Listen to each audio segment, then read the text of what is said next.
Welcome back to Curious Comedy, a podcast made to inform and entertain, to enjoy and wreck your brain. Oh, and our name? I'm Tom. I'm Jala. And without further ado, let's get into it. Great, so thanks Tom. So this week we got kind of a special episode because opposed to the normal episode where we aim to discuss 5 subjects, this episode we will discuss 3 subjects at length. And why? Because it is something we have a personal opinion about. So, starting us off, we have the justice conundrum. So, we have named the subject the justice is an elite sport rant. Time will decide if it's indeed a rant. But let's start off with what happened. So, the CEO of Jumbo, one of the biggest food chain players in the Benelux, was arrested for money laundering a few weeks ago. And just to clarify, the Benelux is Belgium, Netherlands, Luxembourg, those 3 countries together. Indeed.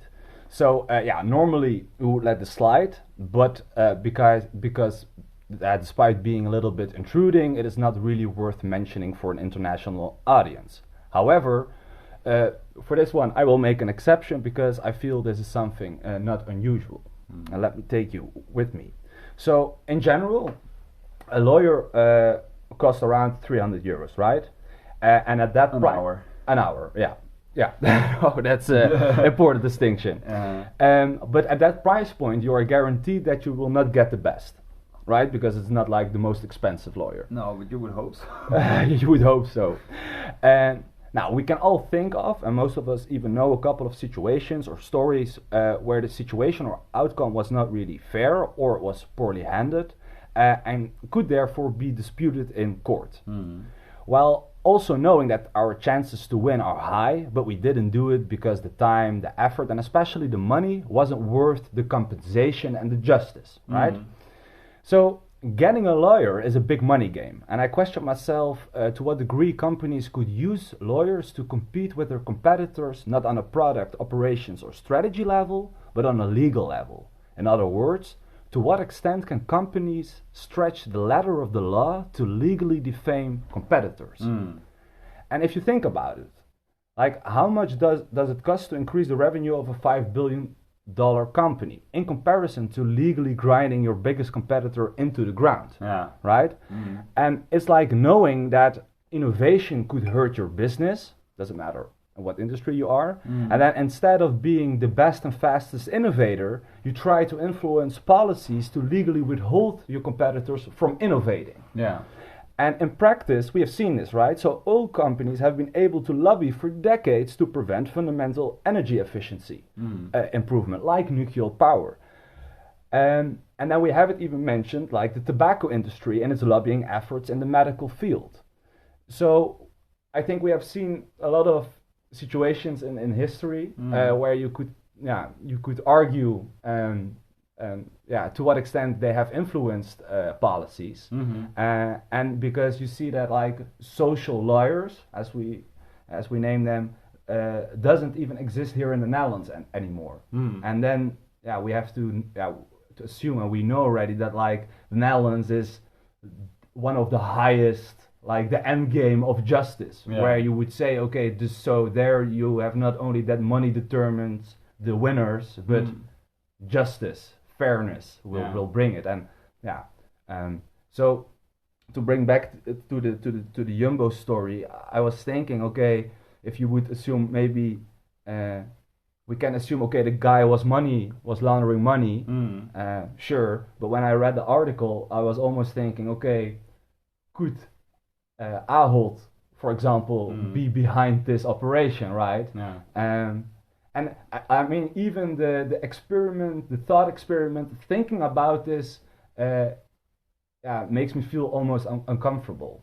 So my question for you would be, like, do you feel maybe in general that like a court or our justice system is about bringing justice? Do you think it's fair? Do you think that when people go to court and want to dispute something, that it is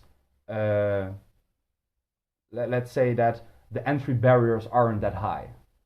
Okay. So 2 things I want to comment on. I'll start with a little anecdote that I have about working in a grocery store chain myself. So when I was working at a smaller grocery store chain that's quite popular in the Netherlands, but except for that isn't really international. Um, I was working as a butcher part time. It was a part of my duties that I would get big hunks of meat, slice them into little slices, put them in packets, and people would enjoy those. And it was sold under the idea of freshly cut meat, right? And in a way, it was. It's more freshly cut than if it came from the machine and was then transferred, right? So there was an actual value to it. Now, our grocery store was basically the only one, with the exception of Ahold, which was sometimes doing it, but not consistently, that was allowed to do it, or was doing it consistently. So I quite enjoyed my job. I was doing it pretty well, but there was another grocery store chain that wasn't cutting meat. It wasn't Ahold. That was lobbying against the ability to cut meat in those stores because they couldn't. They argued that they couldn't abide by safety regulations and they couldn't pass all the checks. And because they lobbied against that and argued for that in court, they actually won and were able to stop us from producing that meat in the store, which just shows that even on small scale, there is battles happening between grocery store chains and all different levels of industries, of course, to battle against the ability of making money. And it's a lot easier to get another store to stop doing something that's making them money and then to adapt yourself and make the possibility that all your stores are suddenly going to have to cut meat to keep up with the competition. So that's a great way to articulate the point that you were making about, it's easier to blackmail another than to innovate quickly yourself. And if you want the end result of that story, so we were forced to shut down and we weren't able to cut meat in our store anymore. So they won, which just shows that it is an effective strategy. And then secondly, what your question was, pardon the quick anecdote. I like it. Is, do you think the law is easily accessible to the common man? And I mean, your first question, or one of the first points you made, is that the typical cost of a lawyer is around 300 euros an hour. I don't know about most people, but I don't make that much money that I can spend a few hours getting a lawyer. The best I can do is call the lawyer helpline and get some amateur or rookie to perhaps give me some very basic legal advice. Of which I'm very appreciative, let that be known, but it's not what you want if you want to build a case against something or argue your point in a case of law, or want some real legal advice if you're trying to build a case. So I think the law is meant to protect and to allow fairness and justice, but yeah, you can call it a rent indeed. I think it is an elite sport. Is the law, especially in America, it's been made abundantly clear, is that money buys justice in a sense, right? You can't. Some evidence is so incredibly convincing that nothing will stop it. You can throw $1 million against it and it still holds true. But there's just a lot of cases where you can bury somebody in paperwork, or you can dismiss the evidence, or you can have a lawyer that is so much more well known or experienced in the field that he will completely dominate the competition regardless of whether you're right. And I think that is a problem that is facing all of us today, and why most people don't even think it's worth it to walk into a court of law to perhaps get something settled which they think they feel like they are in the right. Because even if there are a few things in my life that I was like, oh, I could make a case out of this, or I felt I've been done wrong, or I should be able to argue my point, but it's not worth the effort and money to invest in it. So people that are continuing to work against the law are continuing to get away with it because it's easier to ask for forgiveness than it is to ask for permission. Yeah, we had a discussion about that. I don't like the conclusion. No, but it's a great point. Yeah. If you have anything to add to that, please do. No, I feel the same, but it makes me feel uncomfortable because you could. I know that this is how it works in America, but you would assume that even in the capitalistic society, not everything evolves around money, and that you would say, okay, of course you use money to buy products, services, but like I think justice is like air quality, it should be there for everyone. Yeah. It should be accessible for everyone. Yeah. And the moment that you say, okay, if you have money, you can have so much better air quality, water quality, but also access to a lawyer, and so you can have better professionals at interpreting the law, and what justice is about, making your case based on how you interpret the law. Yeah. So the more professionals you have, the better they are, the better educated they are, the more experience they have, the higher the likelihood of a case being decided in your favor, right?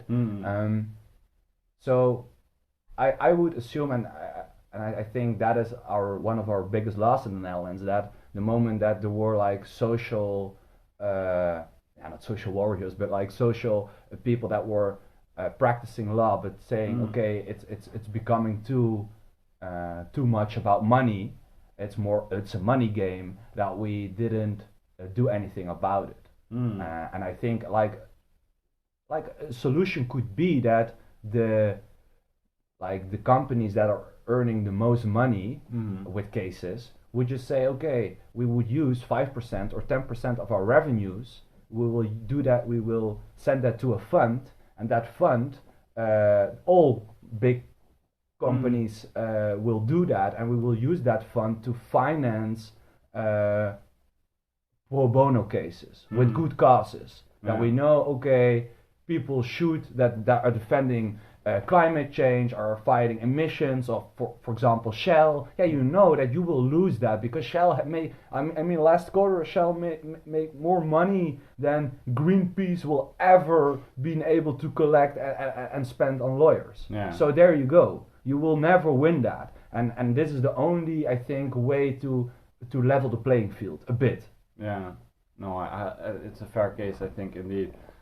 But then, of course, I take your point, and I think there's definitely some validity to that. But then you still miss out on the people, the common people that are missing representation. And there's an old saying that both of us love, that a man who represents himself has a fool for a client. Yeah.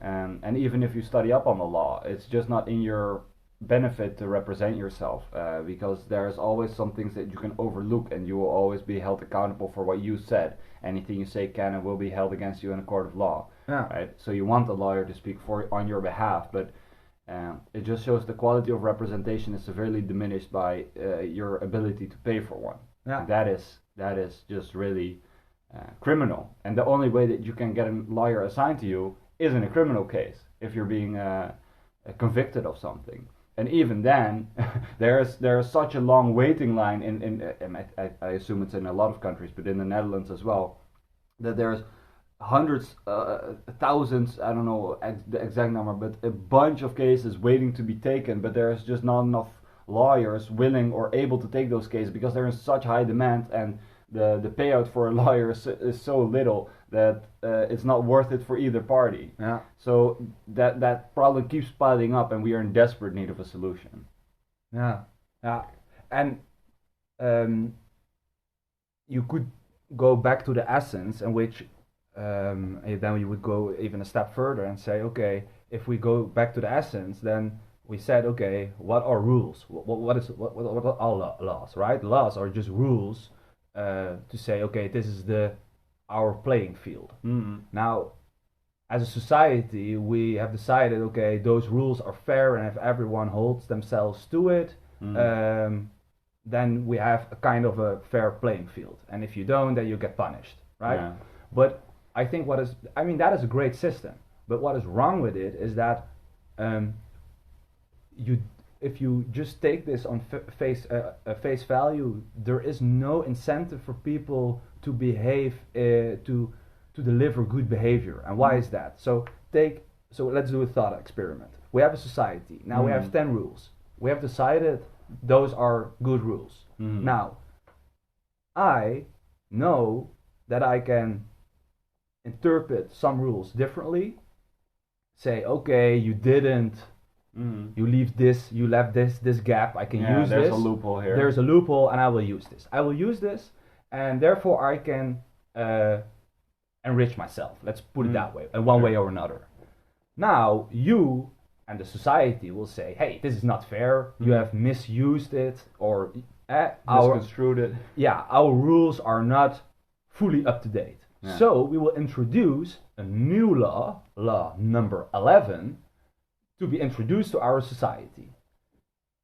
So what happens now is that you now need to hold yourself to a new law because I misused the existing laws. So if you take this to the extremes then you end in a situation where, and that is what you have right now, that you have hundreds of thousands of law which you are expected to know, one, then hold yourself to it, and like our high court will hold you accountable if you don't, because we expect that you know it.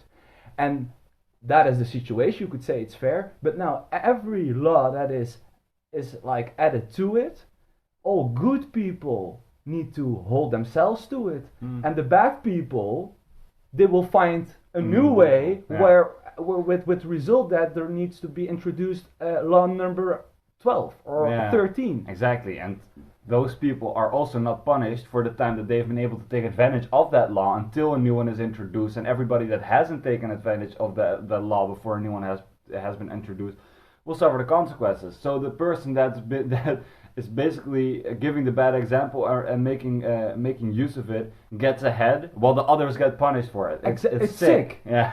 Yeah. So you have a situation where there's no incentive. You only have so. You are a good person, then you need to hold yourself to it.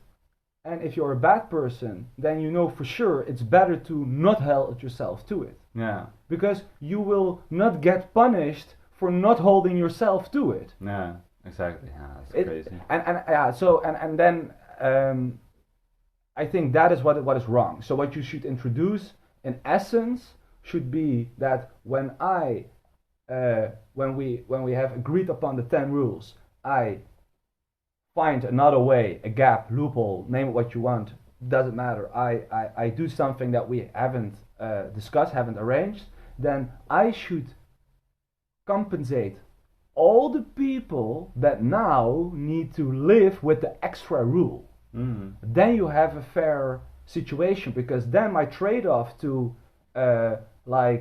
go beyond the laws, I have to take into account that I pay a price to it, because now when you find out, I have to pay all the people back, and then you are not guaranteed to profit out of it. So then you have an incentive to say, okay, maybe I should hold myself to the laws. And now you have a situation, no, you should not. And that is exactly what is happening. And that is why a lot of people, especially rich people, are not paying taxes. Because you can better not pay tax, and that is what you say, ask for forgiveness, not for permission. But you should ask for permission. And you should do that by giving people an incentive not to ask for forgiveness. Because when you ask for forgiveness, you will pay a big price. To such a degree that you say, okay, sorry, I will not do it. I would rather ask for permission. And then you have a change in your system, a fundamental change. Yeah, your incentive structure is just thrown upside down. Yeah, I think obviously you need to refine it, and it needs to be applicable. But I think that's a great idea. Step in the right direction, to be sure. Yeah, great. Yeah, we can always start a political party, right? Yeah, that we can. That is great. Let us know if we have your vote. Yeah, this is not a podcast. This is like a campaign, right? Like a pre-run. Yeah, exactly. This is just to see how many people align with our views, and then we are going to build an audience, and then make the first international political party. Great. So maybe as like one of our first subjects to discuss as a political party is our next subject, living in a tiny house. Exactly. Because we get the mansion, but they get the tiny house. But we will convince you of why. Wow.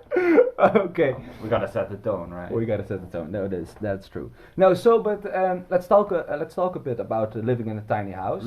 So maybe as an introduction, okay, why is it even relevant? Yeah, for people. I don't know what people around the world do not have this problem right now, but I think all over the place there is a shortage of housing. Yeah. In Japan they don't have this problem. They have too many houses. Really? Really, yeah. But that is we can discuss that as a separate subject. But it's quite interesting what is happening over there. But so especially Netherlands, right? It's like one of the most populated areas in the world, and now we have an increasing demand of people that want to live here, and we have no housing to put them in. Yeah, no really land, right? Yeah. So then we need to find some solutions, and one of them could be to say, okay, live in a tiny house. And why is that? We can all imagine that if you have a 100 square house, 100 square feet house going back to 20 square feet would indeed lower your living area by a factor of 5, which means that you can buy or build 5 more houses. Exactly. We all understand that, but I think why it is especially interesting in the Netherlands is not because only for that reason, because that is it is applicable everywhere, but it's especially interesting because in the Netherlands you have a high amount of elderly people. And what is happening is that those elderly people are now living on their own, sometimes with a partner, and then some of them will lose their partner along the way. And then they are living by themselves on their own, and most of them are lonely. Most of them are living in a house or an apartment that is too big, so they pay too much for what they use, right? But like the big part is loneliness. Now, what you can do is say, okay, if you would offer those people now a tiny house, then not only can, because they move to the tiny house, that starters can go into the apartment of the elderly people and the houses, so you have like a shift, right? But the thing is, as well, that like the cost of taking care of elderly people is getting out of control, and especially in the near future. And tiny houses could be, especially I think, a solution for that, to say, okay, we are going to place elderly people in tiny houses that they can still have their autonomy, they can still live on their own, have their own place, but can, if they want to, also connect and socialize with other people, which would like take away the lonely part, and would lower your cost of living, so you would have like an increasing spending amount to spend in a month, and then you could lower the cost of taking care, because now you are saying, okay, instead of 5 homes divided over a city, we will just say, okay, we'll take a place, and there we will build 5 or 10 or 20 tiny houses with all elderly people, and now we can send one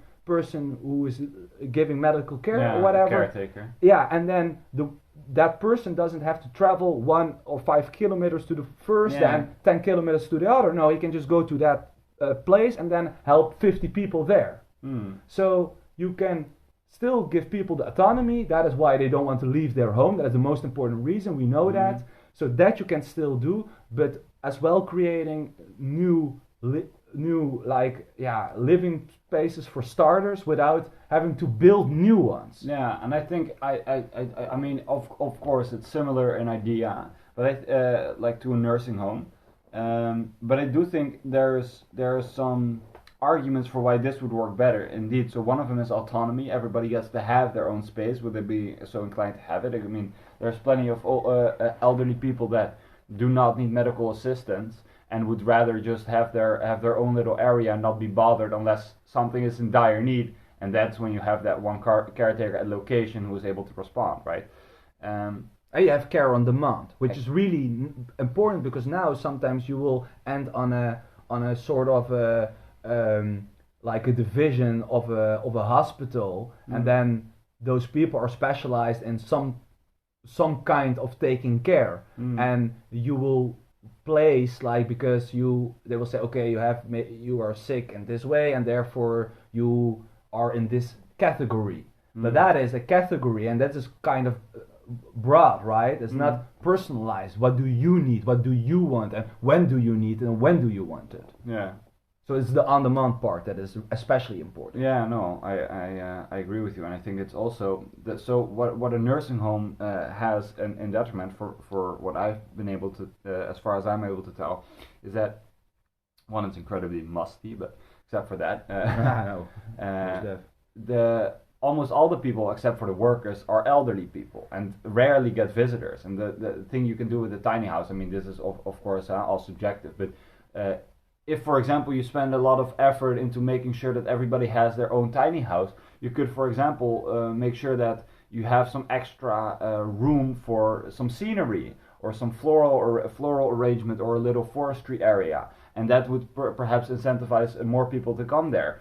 Younger people, for example, that want to live minimalistically, that are saying, okay, well, if that means I have to pay 500 euros less for rent each month, I will live in a tiny house, fine by me. And if you're telling me I can also split my rent in half by taking care of the elderly people around me, sign me up, right? Yeah. That sounds like an ideal solution for a lot of people. So I think it will create a more dynamic environment where elderly people are able to live amongst age groups other than themselves, and I think they can appreciate that too, because one thing that sucks about getting old is that you also lose touch with newer generations and innovation, and this is one way of preventing that, at least to a certain extent. I think obviously you're going to get into ideals here and going to speculate a lot, but I do genuinely think it's a way of making sure that the people that are not able to work in our society anymore still get to play a part in it and still get to help make it beautiful and to create a sense of community. And exactly, and I wanted to say that the community feeling, and we have discussed that. No, it's a great point you were making, and I just wanted to add that because we had kind of a couple of discussions about that especially like in the Randstad, which is like the economic area of the Netherlands, if you would put it that way. So the big city. Yeah, then city centers. Yeah, then you have this kind of a individualistic mindset. Yeah. And that is like the opposite of the community feeling. And we have discussed many of the examples and the consequences of not having that community and what the value of that community feeling would be. And I think you just described that very well.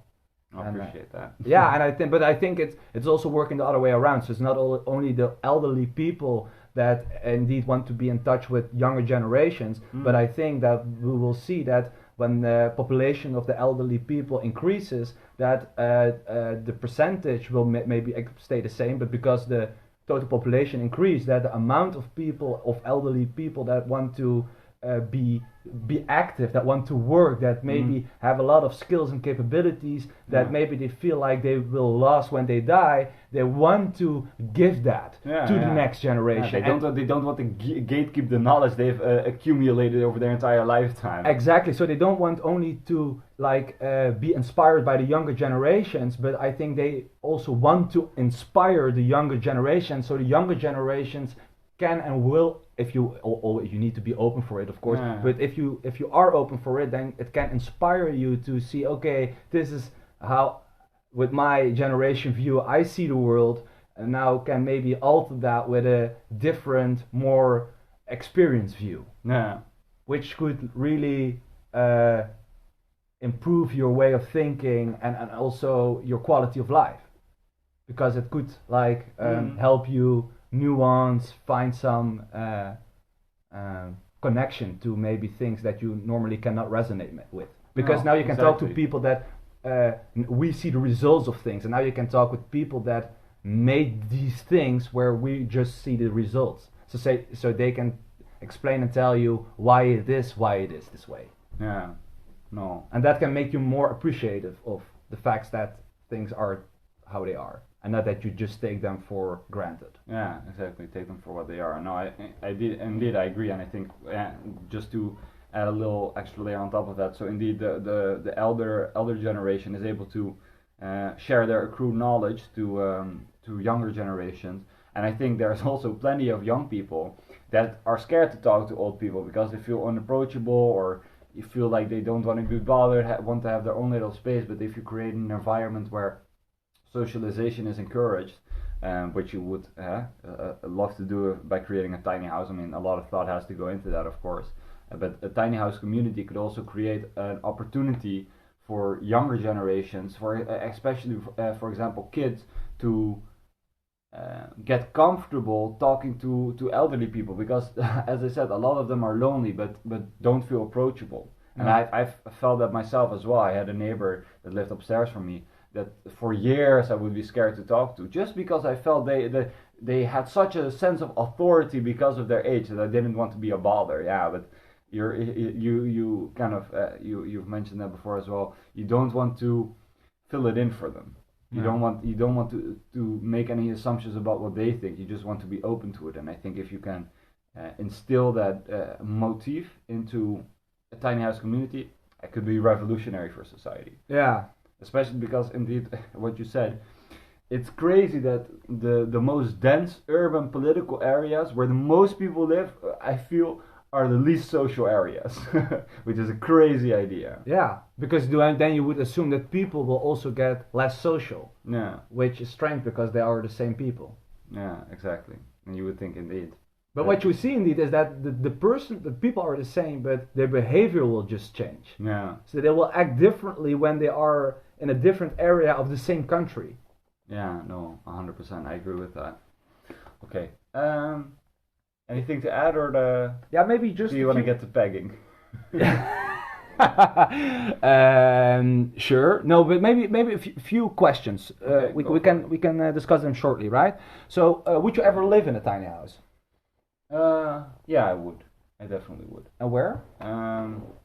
Depends on the availability. I mean, no, but if we assume that the price would be the same, and we assume that there is also something that you can rent or buy. Then I would like to go to an area where I could, for myself, it would be, I would like to be going to a country where, you know, I could learn a lot as well, and where I could, where my presence would do the most good. And I'm reasonably proficient in English and studying to be a teacher of it. So for me, it would be great to, for example, go to a country, for example, somewhere in Africa, or perhaps one of the Asian countries that needs help. You can do some volunteer work while also being a teacher. I think that would be a great usage of my time. That would be great. And living in a tiny house, rent is also a lot cheaper, so I should be able to get by with very little and do a lot. That would be ideal. Okay, great. You? Okay.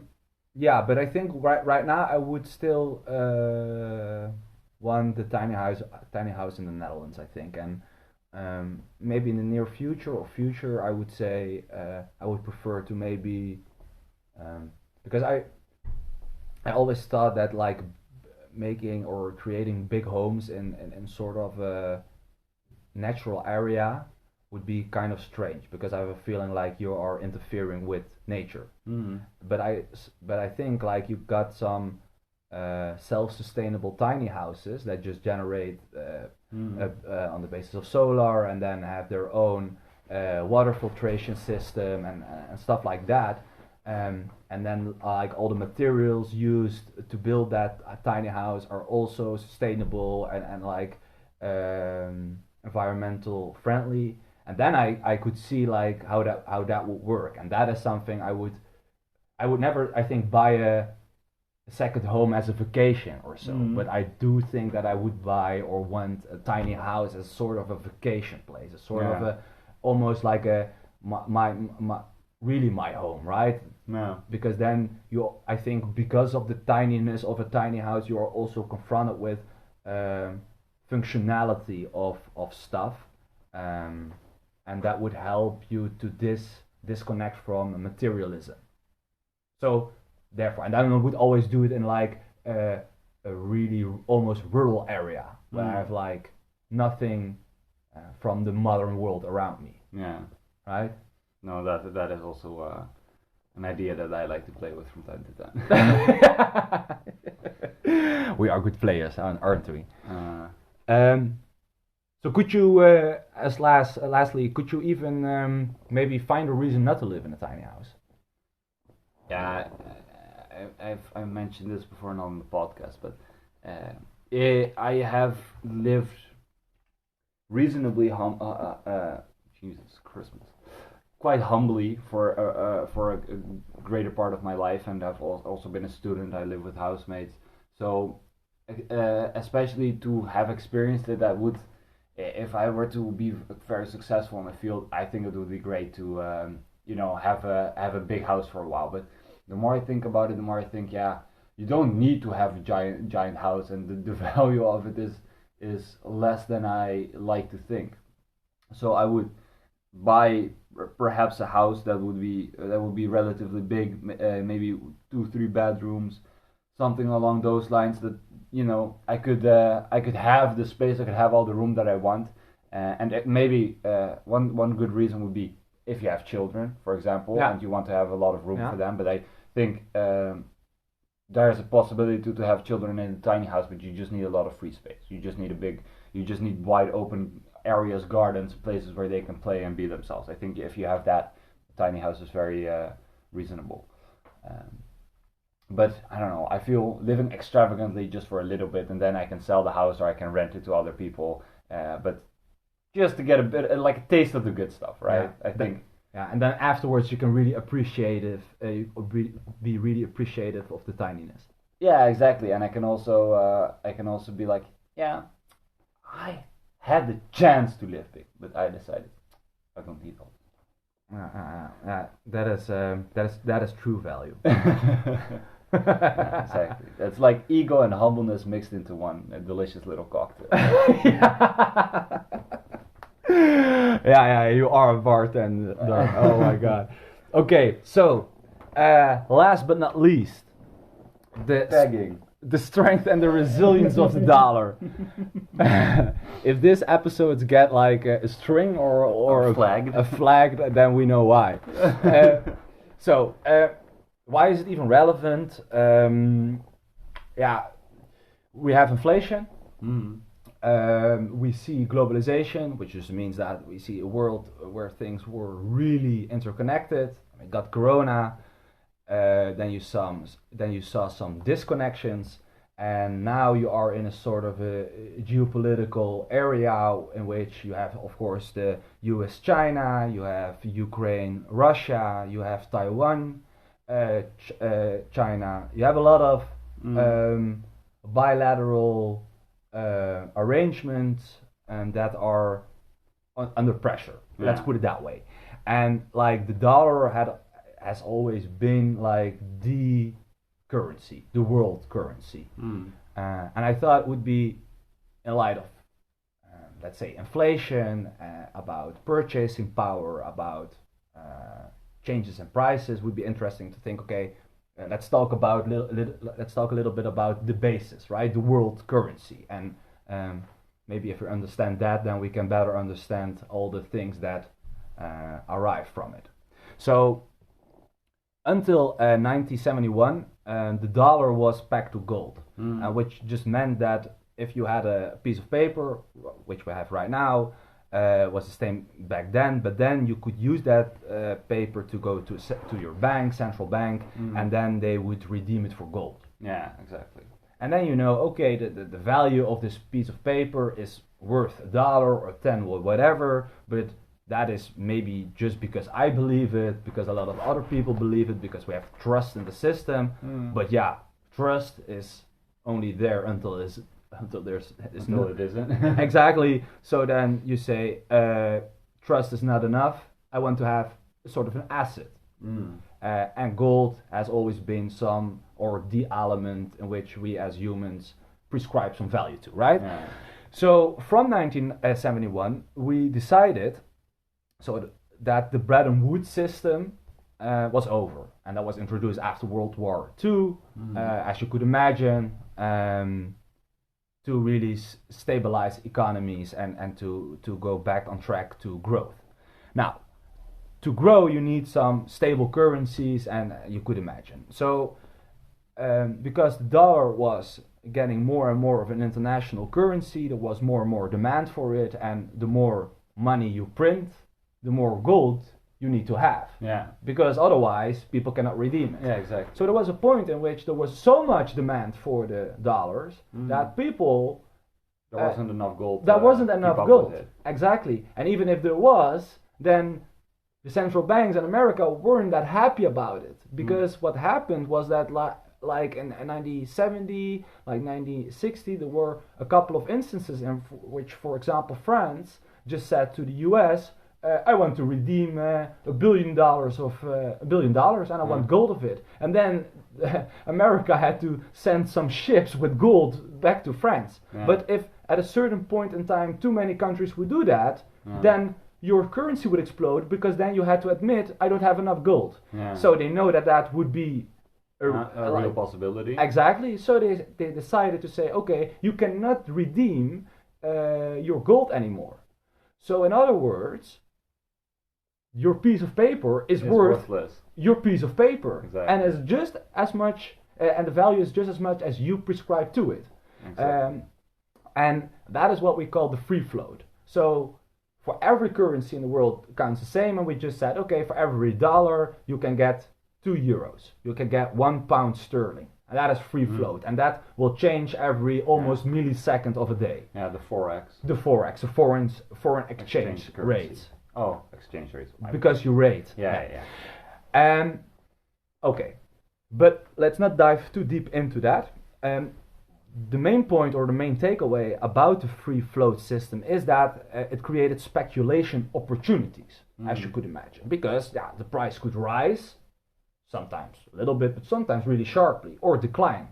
And if the rise or the decline would be almost irrational, which sometimes happens on markets, then you could use that to say, okay, this is unfair. You have expected it too much to increase or decrease. I know that it will be around this, and so I can profit out of the differences. Yeah, sure. And that happens. So with more speculation opportunities, what happened is that there was more speculation, as you could imagine. So that is just that. But what is really interesting is the following. Because of this, information about how the future will look like determines how the future will evolve. And that almost sounds like a really theoretical thing, but let me bring it back to you. So what does that really mean? Financial markets are not following the real economy as it should. But financial markets determine how the real economy should function. Okay. And let me give you an example, because that would make it more tangible, right? Right. So let's take, for example, housing. Yeah. So the price of a house is predominantly based on interest rates, which is the other way around if you really think about it. It's quite kind of strange. Why? Because the price of a house should be based upon its, let's say, its location, its quality of the building, size, the sustainable investments in the house, the neighbors, energy label. Indeed, indeed. Tangible factors. And so on. Exactly. And this is in fact the case. But because a lot of people are not able to buy a home all at once, they take out a mortgage. Yeah. And now things get interesting. Why? A mortgage is a financial product. A house is an asset. Is an asset in the real economy. Okay. So a mortgage gives you the money to buy the home, while you have a loan with the bank most of the time. Now, because the likelihood of someone paying off his or her loan, including the interest due, depends mostly on the interest rates a mortgage taker has to pay. Because it is the interest rate that generates returns for the bank. Yeah, exactly. What makes it worth giving people their mortgage. Exactly.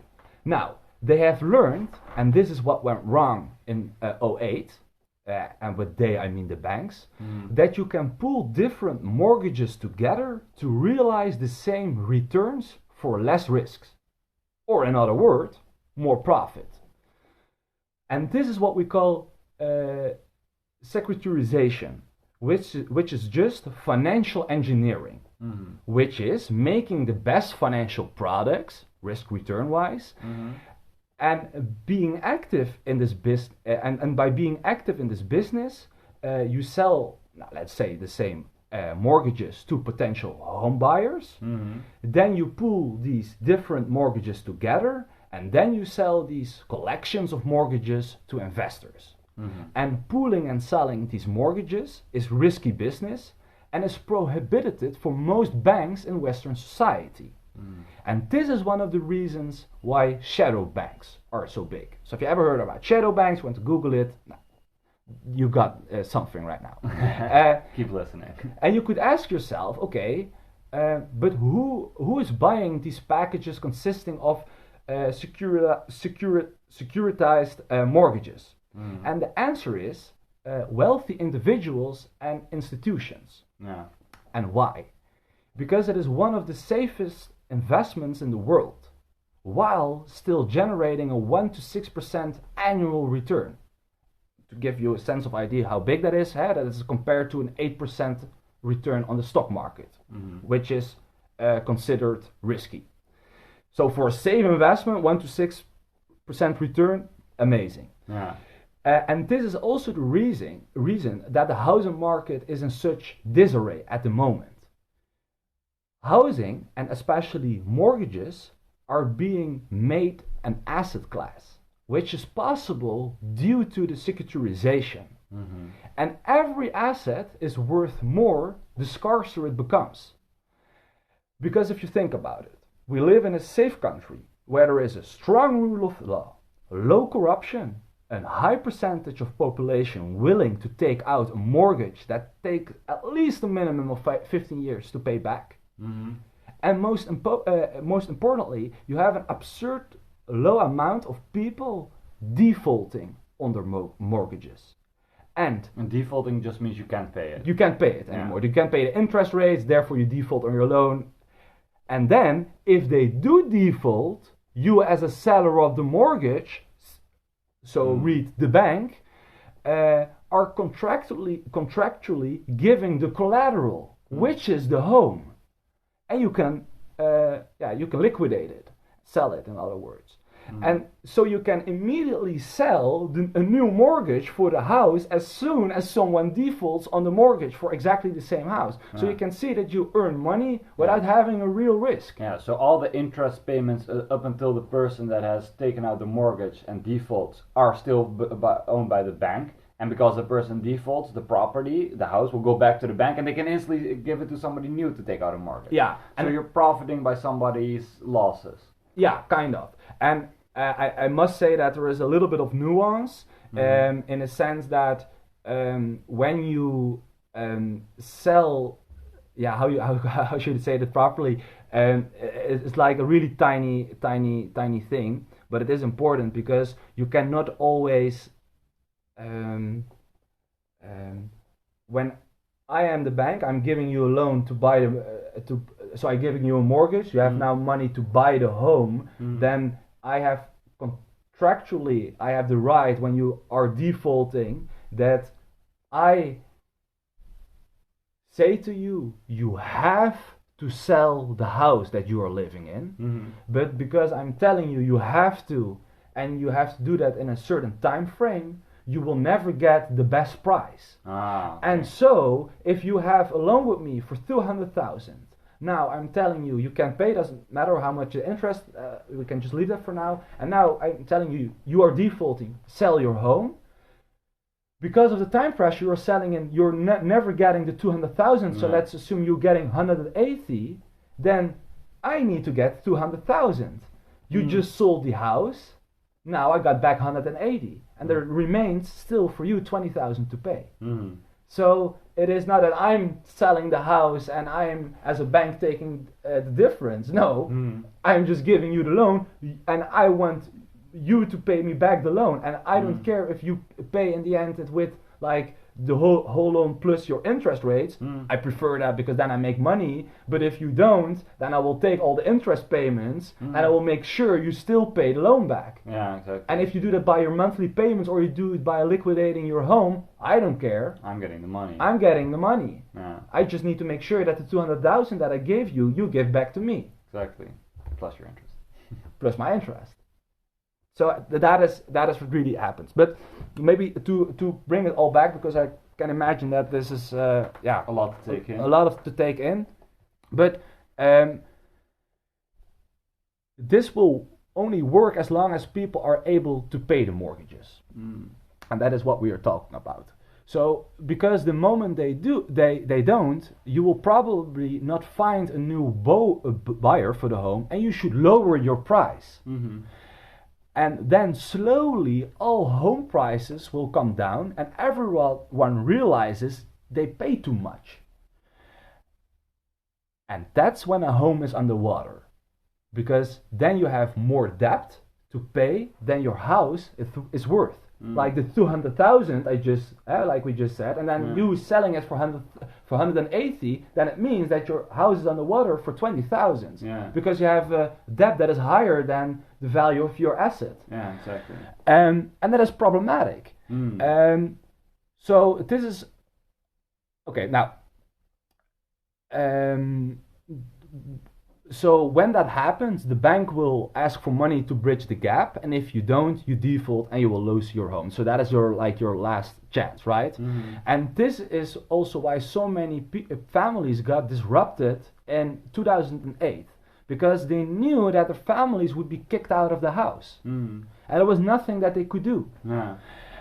So the main takeaway from this whole story is not about how securitization works, but is about giving an example how mortgages or financial products and their prices on financial markets determine how and what prices we pay in the real economy for your house. And so financial markets do not follow the real economy, but they lead the real economy with all the consequences thereof, including financial bubbles. And that is like the beginning of the whole story, that the price of your home should depend predominantly on the location, the quality. But what we see, because of the whole story I just told you, how people make money, that it is not about that, because it's about risk reward for the people that are buying it. I get you. So And then you understand that it is the prices they are willing to pay to buy the mortgages that will determine what mortgages banks will give, and that will then be related to real factors as the location. But that is the other way around how it should function. Okay. So stop me if I'm wrong, but as I understand it is, we have an idea of what it should be. We make an educated guess based on a bunch of factors and make an assumption about what it's going to be. Based off of that, we draw our positions, and we make a certain sum of money. We ask a certain sum of money, and in reality, it can turn out that we were wrong or we shot up too high, and the difference is suffered by the person who has taken out the mortgage. Yeah, most of the time. But that is when you assume, you could say that when homes are fairly priced, you don't have a gap, because the price you buy a home right now will be the price that you get when you sell it tomorrow. Yeah. But that only works when you assume that the price of a home keeps rising, which is the assumption all around the world. Like we just told you, look at Japan and they will tell you that is definitely not the case. No, but it also seems like a backwards idea that the price of your home would keep increasing. Why?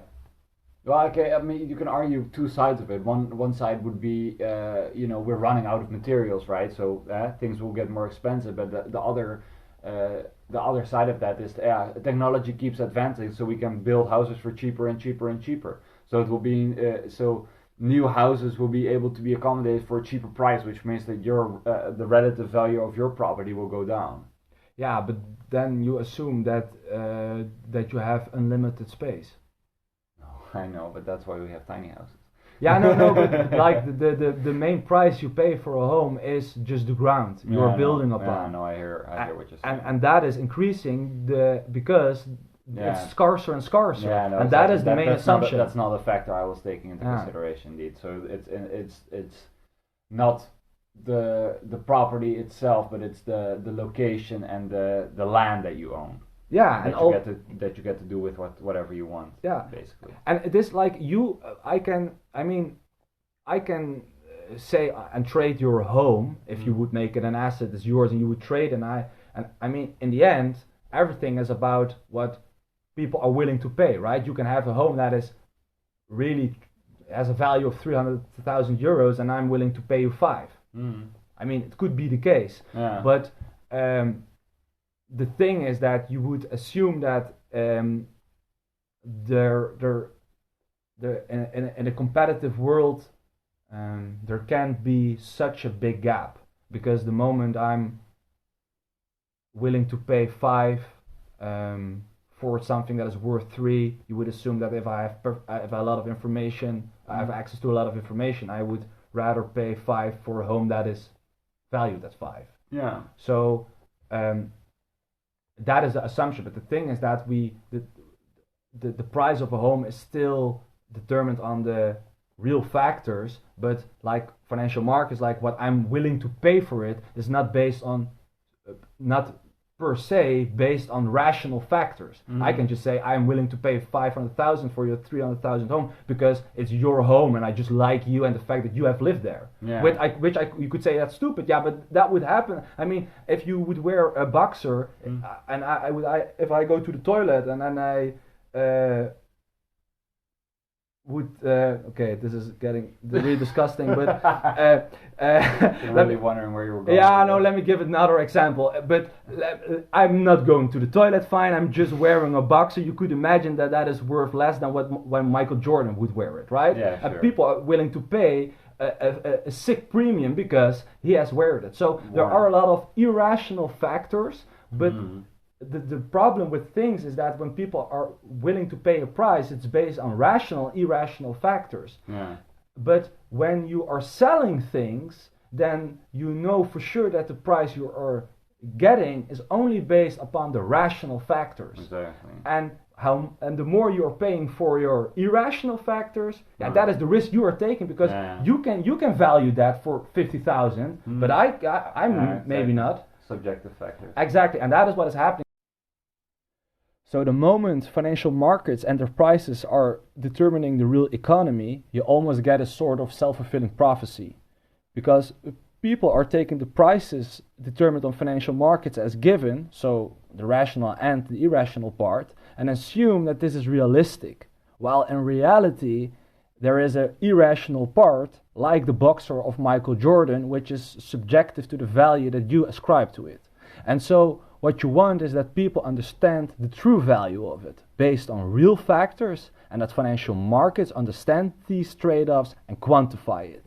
And therefore you want that financial markets follow the real economy and not the other way around. I'm thinking how I'm going to make this point.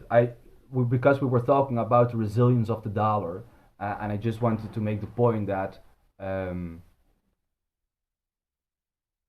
because the dollar isn't pegged anymore to gold, you could question yourself, okay, but where is the strength coming from? And what I wanted to say, and that's why I make this whole story, is that the assets, the things we are talking about, so financial markets, real economy, what has it all to do with it? Now, like prices, most of the time in financial markets are quoted in dollars. So then you can see that again, the dollar is the base currency. And you have that, so it is like the main asset, the main currency in the financial world. And then you have that since the 1970s, so since the collapse of the golden standard, that oil is quoted in US dollars all around the world. Doesn't matter who sells it where. And which means that everyone who is selling oil will receive dollars, and everyone who is buying oil will have to pay in dollars. And due to the system, there is always a demand for dollars as long as there is a demand for oil, which there is because we need energy. And besides that, the oil is quoted in dollars. A lot of people and countries also hold dollars because they see this again as the most safe currency. And that is why you see that almost any big company, big economy in the world, like the Chinese, will hold a lot of government debt, because then you have not the currency, which is just a piece of paper, but then you buy debt of the American government, and then you have kind of an asset. So you have still exposure to the dollar while also holding an asset that pays you interest. Yeah. So you can leverage it. Exactly. Clever. Very clever. Okay. Well, I was wondering, do you have any remaining advice for somebody willing to or looking to purchase a house or a property? Something to look out for now that you've given this information about the gap between real value and subjective value?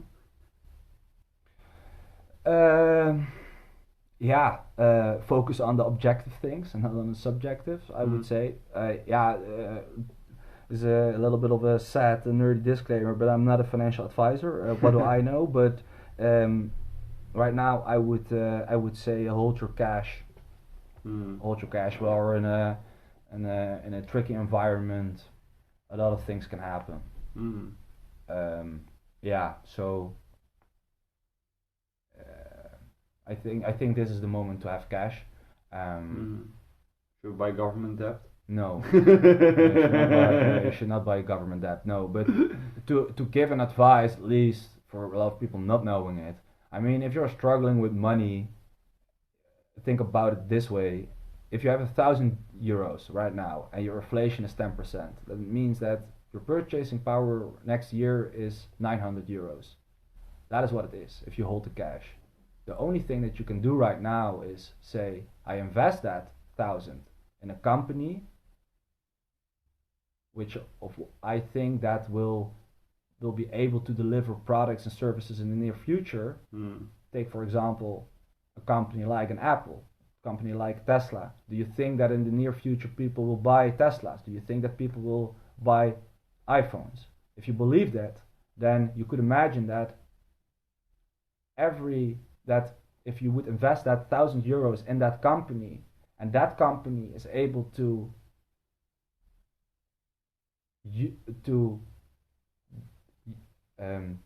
calculate the extra cost that they pay for the products, they can expense that to their customers, then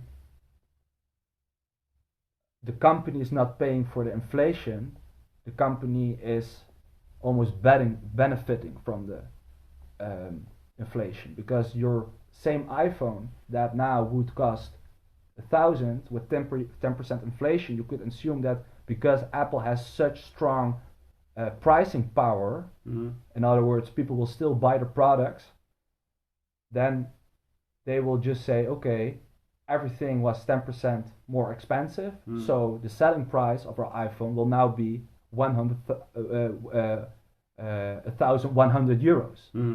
And now, if you would hold your €1,000 cash, you will next year have €900. If you would use that €1,000 to invest in Apple, you will next year have an iPhone of €1,100. Yeah. So then you went from €900 to 1,100. Yeah, exactly.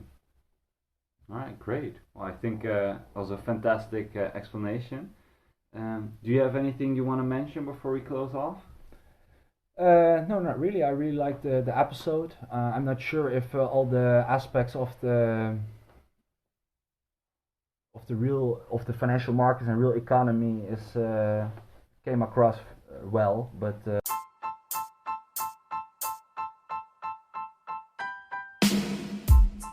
I think you did a fantastic job. I mean, it was an incredibly tricky thing to try and explain, and you managed to, at least 90% of it managed to convey to me. So I think, I don't want to rupture people's eardrums, but otherwise I'd give you an applause.